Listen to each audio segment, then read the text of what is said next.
అవును. Triple R road వస్తుందనేసి కొట్లానికి అనేసి వచ్చినాము. మా చౌడుప్పల్ మండలం సబ్రలగూడెం విలేజ్ అనమాట.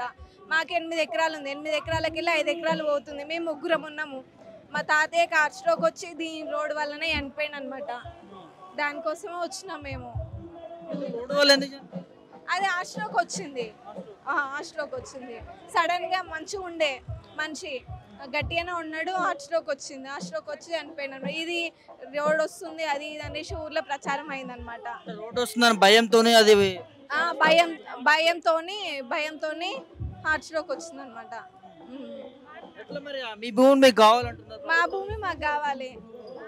ఇచ్చే 30 లక్షలకైతే మాకు ఎక్కడ రాదు కదా. మాకు ఎక్కడ రాదు. మా భూమి మాకు కావాలంతే. మాకు అవుటర్ రింగ్ రోడ్ ఎంత దూరం ఉందండి అసలు? 28 కిలోమీటర్స్. 40 కిలోమీటర్స్ అన్నారు. 40 కిలోమీటర్స్ అంటే 28 కిలోమీటర్స్ తీస్తారా? ఎందుకు దీని వెనక ఏముంది అనుకో? 40 కిలోమీటర్స్ కి దానికి 28 కిలోమీటర్స్ టీవీస్ కంపెనీ అని అంటున్నారు. మాకు తెలియదు సరిగ్గా. మేము ముగ్గురం ఉన్నాం. మరి మా ఫ్యూచర్ ఏందో కూడా మాకు అర్థం కావట్లేదు. మీ ఒక చెల్లి ఒక తమ్ముడు నాకన్నా చిన్న వాళ్ళు. ఇంకా ఫ్యూచర్ ఏందో అర్థం కావట్లే. ఉన్న 3 ఎకరాలలో ఎట్లా వేయాలి? వానికేముంటుంది మాకేముంటుంది? ఇంకా చేసే మా డాడీ మా మమ్మీ చేసే పనే అది అసలు. 5 ఎకరాలు పోతుంది. 5.5 పోతుంది. 8 ఉన్నది మాకు. మొత్తం పరిస్థితి ఏంది మీది? అదే అర్థం కావట్లేదు. ఇంకా దానికే మేము కొట్లాడుతున్నాము. ఇచ్చే 30 లక్షలకైతే మాకు ఏం రాదు. మరి ఇప్పిస్తా అంటే భూమికి భూమి ఇచ్చి తీసుకోరు. ఇంకా మాకేం అది కూడా మా ఊర్లోనే కావాలి. వేరే ఊర్లో కూడా మాకు వద్దు. మా ఊర్లోనైతే రోడ్ అయితే మార్చాలి. త్రిపుల్ ఆర్ కూడా తీసుకొచ్చింది అంటే ఇప్పుడు ఇంప్లిమెంట్ చేస్తుంది కూడా రాష్ట్ర ప్రభుత్వం రేవంత్ రెడ్డి. ఎట్లా చూస్తుంది? మా భూమి మాకు కావాలి. రోడ్ మార్చాలి అంతే. మాకు కావాల్సింది అంతే. ఉండే మాకు కోటి పైన పోతుంది ఎకరంకి. కోటి పైన పోతే 30 లక్షల కంటే మా ఊర్లో ఏమన్నా వస్తే ఒక గుంట భూమి కూడా రాదు. ఎటు పోవాలి? ఏం చేయాలి? ఇంకా మా డాడీ ఒక్కడే. మా డాడీకి అన్న తమ్ముళ్ళు లేరు. ఇంకా మా డాడీ కూడా ఒక్కడే. ముగ్గురు మేనత్తలు మాకు. వాళ్ళకేం పెడతాడు మాకేం పెడతారు? ఎవరిని ఎట్లా చూసుకుంటాడు? మళ్ళీ తమ్ముడుండు. మళ్ళీ మాది రెడ్డిస్లో మా అసలు భూమి ఉండాలి, చదువు ఉండాలి, జాబ్లు ఉండాలి అని అంటారు. మళ్ళా జాబ్లు ఉండాలి ఇవన్నీ అంటారు. భూమి లేదా జాబ్ లేదా? జాబ్ ఇవ్వరు, భూమి ఇవ్వరు. ప్రభుత్వం ఇస్తలేదు. ఏది ఇస్తలేరు కదా. ఉద్యోగాలు ఇస్తామని చెప్పింది ప్రభుత్వం. ఏదుంది? రెడ్డిస్కి ఇస్తురా? B pharmacy final year. మొత్తానికి అయితే భూములు పోవద్దు. మా భూమి మాకు కావాలంతే. భూమి కంపల్సరీగా కావాలంటే అదే ₹1 ఇచ్చి తీసుకోవాలి. లేదంటే మా ఊర్లో మాకు కొనిచ్చి తీసుకోవాలి అంతే. ఇంకా మీ పేరేం పేరు? ఇద్దరం ఒకటే. నిర్మల, మామిడి నిర్మల. చౌడుపల్లి మందలగూడెం గ్రామ పంచాయతీ. మా భూమి మాకే కావాలి. మేము ఇయ్యము. తిరుపతి మార్చాలి. మాకు ఆదాయం అంటే అదే వ్యవసాయం చేసి బతుకుతాం మేమైతే. మేము మా సార్ అయితే మా మామ అటాక్ వచ్చి దానివల్లనే చనిపోయిండు. చెట్లు లెక్క పెట్టుకోవడానికి కానీ వచ్చిండు. చెట్లు లెక్క పెట్టుకోవడానికి వచ్చి అదే నైట్ అటాక్ వచ్చి చనిపోయాడు. మేమైతే ఇయ్యం. మాకు ఏం ఆదాయం లేదు, ఏది లేదు. మేము కూలినాలు చేసుకొని బతాం. మాకు తిరుపతి మార్చాలి. మాకు ఎవరు లేరు. వెనక ముందు ఎవరు లేరు. మాకు తిరుపతి మార్చాలి. లేక కాదంటే బజార్ రేటు ₹1 2 కోట్లు పోతుంది. మాకు అది రేట్ అని ఇవ్వాలి. ప్రభుత్వం ఏంటి? 24 లక్షలు. 24 లక్షలకు బయట ఎకరం మాకు 6 ఎకరాల చిల్లర పోతుంది. మాకు ఎకరం కూడా రాదు బయట. వద్దు. మాకు మా రోడ్డు మాకే కావాలి. మా భూమి మాకే కావాలి. మాకు రోడ్డు మార్చాలి. తిరుపతి రోడ్డు మార్చాలి. లేకపోతే పోయింది అనుకో బజార్ రేటు ఇవ్వాల్సిందే అంతే. వ్యవసాయమే చేస్తాం. 5 ఎకరాలు. మాకు ఉన్నది వ్యవసాయం గానే ఉంది. ఉన్నదంతా అనే పోతుంది. ఒక బోర్ ఉండలేదు, ఏది ఉండలేదు. బర్రెలకు నీళ్ళు అప్పుకుందామన్నా నీళ్ళు ఉండలేదు. కొలపారం ఉంది. కొలపారకు నీళ్ళు కోళ్ళు వేసుకుందామంటే కూడా నీళ్ళు లేవు. వాటర్ అయితే లేవు. ఆడ ఉన్నాయేమో రోడ్డుకే పోయేస్తున్నాయి. పరిస్థితి ఏముంది? రోడ్డు మీద పడ్డాం కదా. రోడ్డు మీదకి వచ్చినాం. రోడ్డు మీద పడదాం. మరి ఏం చేస్తాడు రేవంత్ రెడ్డి? ఇంకా ఆయనేమో రోడ్డు మారుస్తా అని ఆడంగా తీసిండు, ఈడంగా తీసిండు. గుండ్రం పెళ్లికి వెళ్ళి టోయిలెట్ కానించి తీసిండు. రోడ్డు మార్చలే. ఓట్లు వేసినా గో తిరుగుంది, ఓట్లు ఏమింది గో తిరుగుంది. మాకైతే మా రోడ్డు మా భూమి మాకే కావాలి. ఏది ఇయ్యం. మేము దేనికైనా రెడీగా ఉన్నాం. ఓట్లు వేసినందుకు ఎట్లుండే? ఓట్లు వేయ ముందుకు రోడ్డు మారుస్తా అని చెప్పిండు. రోడ్డు మారుస్తా తిప్పలాడు ఈడంగా రాదని చెప్పిండు. గుండ్రం పెళ్లి టోయిలెట్ కానించి పోతుంది అని చెప్పిండు. ఓట్లు వేసినాక ఈడంగా తీస్తుండు. మళ్ళా నమ్మించి మోసం చేసిండు ఆయన.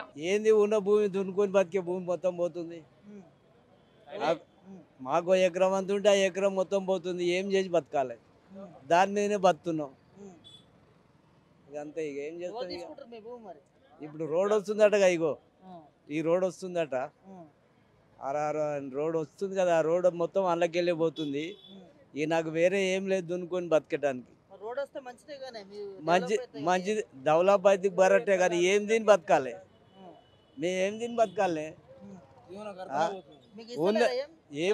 ఏముంది ఇక? వేరే భూమి కానీ డబ్బులు ఏం భూమి డబ్బులు ఇస్తుండే, ఆయన ఇచ్చిన డబ్బులు ఏడికి మొదలవుతున్నాయి, ఏమవుతుంది ఈ అమ్మ.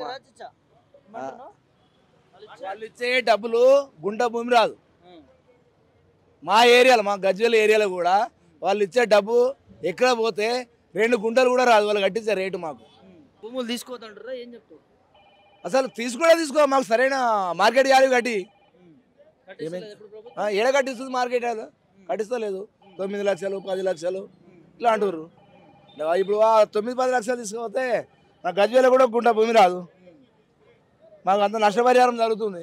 మాకుంది 2 ఎకరాల, ఒక ఎకరము 32 గుంటలన్నర భూమి ఉంది. అందులో నాకు 4 పిల్లలు ఉన్నారు. 2 అబ్బాయిలు ఉన్నారు, 2 అమ్మాయిలు ఉన్నారు. 2 అమ్మాయిల పెళ్లిళ్ళు చేశాను, అప్పులతోనే పెళ్లి చేశాను. కావాలన్నా లిస్ట్ ఇమ్మన్నా ఇస్తాను. ఒక 10 లక్షల అప్పులు ఉన్నా, తెరుపుకుంటా వస్తూ ఉన్నాను. ఇంకా అట్లే ఉన్నది. నేను పోయినసారి అమ్ముకున్నాను, నా భూమి ₹1 కోటి అడిగిరు. నాది మా ఇట్క్యాల రోడ్ నుంచి, జయదేపూర్ రోడ్ నుంచి 3వ bit, first second third bit నాదే. ₹1 కోటి కడితే కూడా నేను ఇవ్వలేదు. నాకు 2 మగపిల్లలు ఉన్నారు కాబట్టి దీన్ని అమ్ముకొని వస్తే రేపు నా జీవనకార్థనే లేదు. వీళ్ళు ఏం చేయరు. ఇది ఉన్నది మా తాత ముత్తాతలు సంపాదించిన ఆస్తి కదా. దీన్ని అమ్ముకుంటే కూడా మా జీవనకార్థం నాశనం అయిపోతుంది.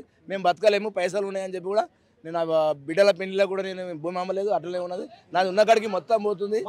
ఉగాది కొత్తగా ఉగాది సంవత్సరం నాడు కోమటిరెడ్డి దగ్గరికి వచ్చిన మినిస్టర్ దగ్గరికి, సరే మీకు న్యాయమైన సరైన పద్ధతి చేస్తా అన్నాడు. గిట్టుబాటు రేటు కట్టిస్తా అంటుండు. కానీ అసలు వస్తే గిట్టుబాటు ధరనే ఇస్తలేడు మాకు. మేము కలెక్టర్ ఆఫీస్కి వచ్చినాము, ఆడియో దగ్గరికి పండిస్తున్నాము, గజ్వేల్లో పండిస్తున్నాము. మేము ఒక ధర్నా చేస్తాము అని ఒక 10 మంది అనుకుంటే 50 మంది పోలీసులు తిరుగుతుండు మా చుట్టూ. ఈ ప్రభుత్వం ఇప్పుడు మన ఇక్కడ ఉన్న రింగ్ రోడ్డుకు మాకు 28 కిలోమీటర్లే ఉన్నది.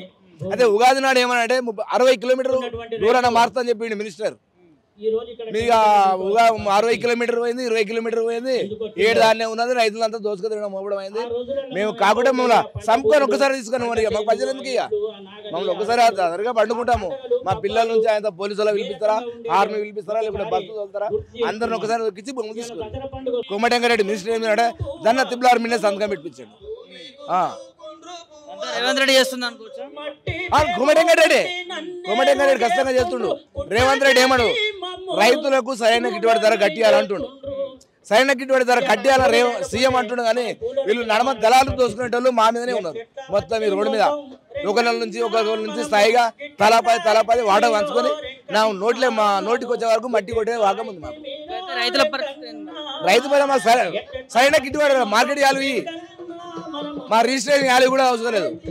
ఆ డాక్యుమెంట్ కూడా కొన్ని పెట్టినాం. డాక్యుమెంట్ ప్రకారం తీసుకురారంటే ఒక మా రోడ్డు కొంటే నా చిలక పక్కకే జయదేపూర్ కోమటి అయినా 3 లక్షల గుంట ఉన్నాడు. ఇలా ఆ గుంట 10 లక్షలకు పోతుంది. నా పక్క పుట్టి అది 10 లక్షలకు గుంట పోతుంది. అది మరి ఇప్పుడు నాకు ఇచ్చే నాకు 20 లక్షలు ఇస్తావు. ఈ 2 గుంటలని వస్తుందా? మా పుట్ట మీద కొడుతుండు అన్యాయంగా.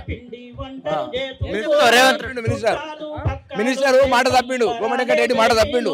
ఉగాది నాడు వస్తే మాకు హామీ ఇచ్చిండు, మాట తప్పిండు. ఇప్పుడు రైతుల మీదనే పడ్డాడు. ఇప్పుడు అదే మాకు లేదంటే 60 కిలోమీటర్ రోడ్ అని ఎత్తాయి, లేదంటే మాకు సరైన గిట్టుబాటు ధర కట్టి బయట ఏ రేటు పోతే ఆ రేటు కట్టి